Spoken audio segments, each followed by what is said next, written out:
people, stay dandy, baby.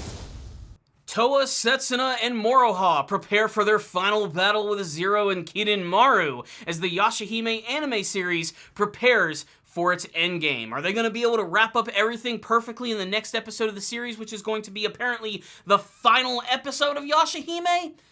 I think that's a pretty tall order. I don't know if they're going to be able to wrap up all of the major details that this series has been trying to build up. I mean, there's the whole thing with Sesshomaru and Rin, Kirin relationship with Zero, Riku's obsession with her, the fact that the main characters from the original series, Kagome and Inuyasha, are nary present in the entire series. And if they're only going to have like a major presence in the final episode, man, that just feels like a really big missed opportunity. I mean, can they really wrap up everything in 22 minutes?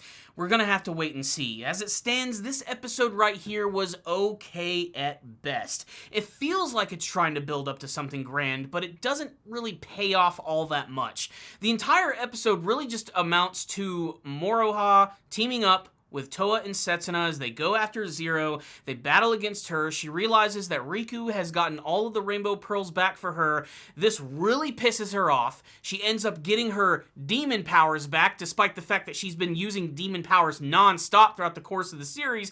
And then after getting these super powerful MacGuffins that the characters have been questing for the entire freaking series, she gets taken out in one shot by Setsuna using her weird blade arm ability, which suddenly just decided to manifest in the last couple episodes of the series.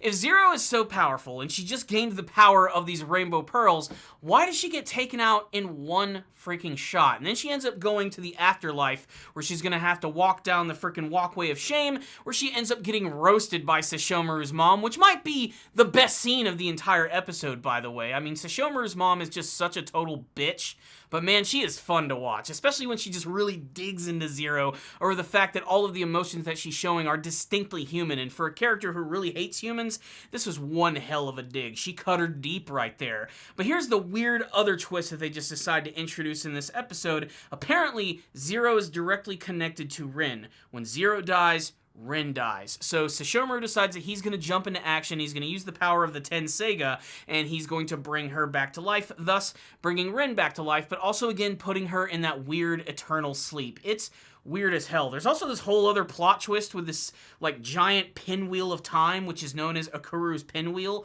It comes out of nowhere. It makes no sense whatsoever. They don't explain it at all. They're just like, oh yeah, here's this like weird time object thing that we're just bringing up in this episode with no context behind it at all. Hope you guys can actually figure it out. And then the episode ends with Zero getting super pissed off as she prepares to attack Towa, Setsuna, and Moroha, and then Kirin just comes in from the sky like an angelic god of death as the episode ends, setting up what is going to arguably be one of the biggest fights of the entire series.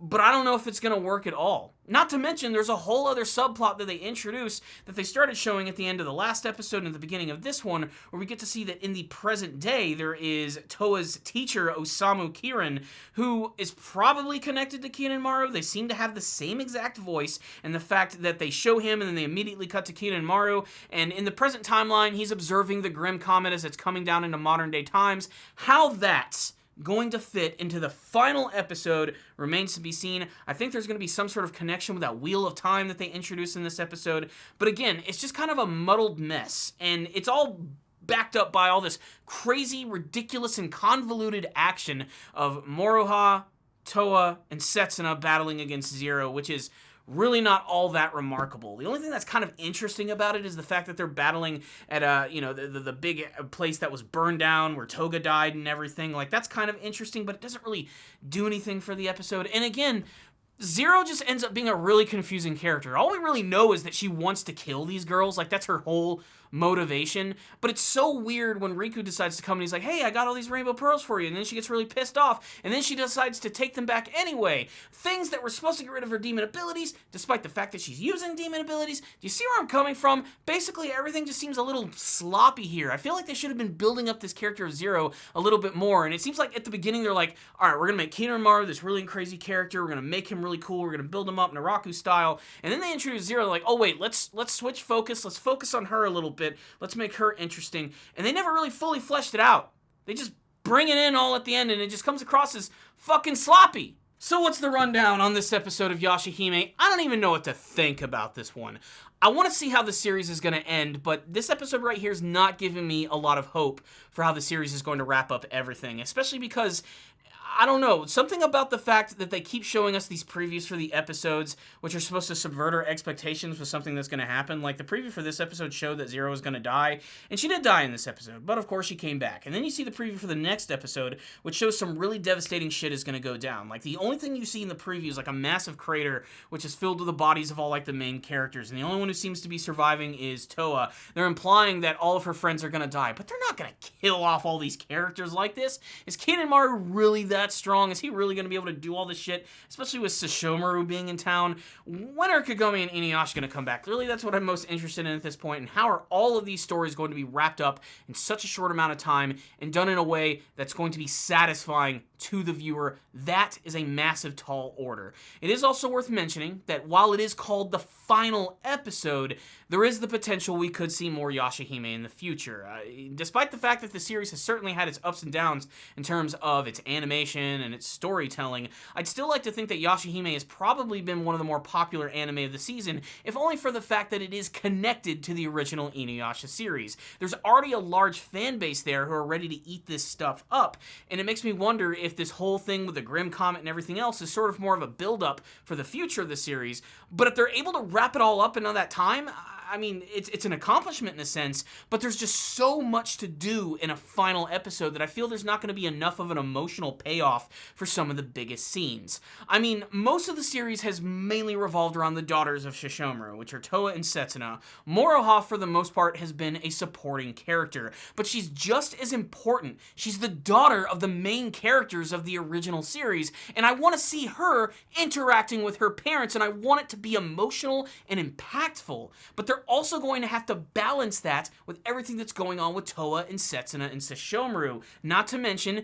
Zero, Kirin Maru, Riku, the whole present storyline. There's a lot of things that they're going to have to get right in the final episode. And 22 minutes, frankly, just is not enough time to make that happen. If they can do it, it'll be a great finale, but I just don't think it's going to happen. As it stands, everything going on with Zero is just weird. Like I said, her whole plan is just destroy the girls, that's it.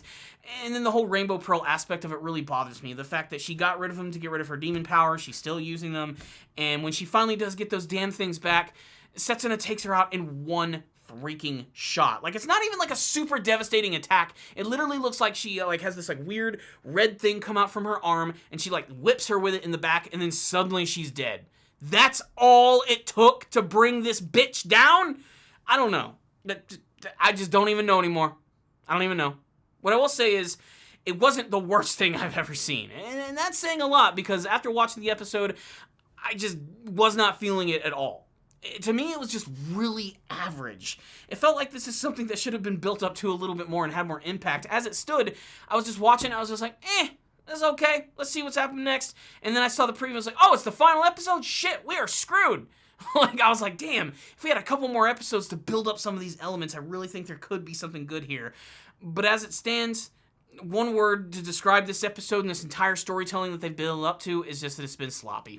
That's really the only way to put it. I've had a lot of fun with Yashahime. There's been a lot of things that I liked about it. I really like the new characters, Towa, Setsuna, and Moroha. I think they're fantastic. Moroha in particular is a lot of fun. I really wish that she was the main focus of the series.